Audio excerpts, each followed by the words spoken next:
Износ коммунальных объектов в Якутии составляет 51%. За прошлый год этот показатель снижен на 2 пункта. Об этом сегодня журналистам сообщил министр ЖКХ республики Алексей Колодезников. Он отметил, что в 2012 уровень износа находился на отметке в 57%. В прошлом году в рамках модернизации объектов коммунального хозяйства удалось построить 22 котельные и столько же отремонтировать.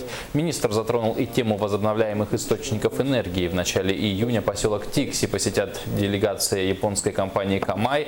В населенном пункте собираются построить парк ветровых электростанций, аналогов которых в Якутии нет.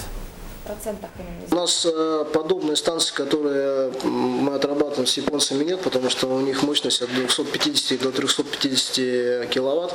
У нас есть ветряки, которые сейчас устанавливают в Быковском по 20 киловатт. Ну, соотношение, видите, там в 15 раз.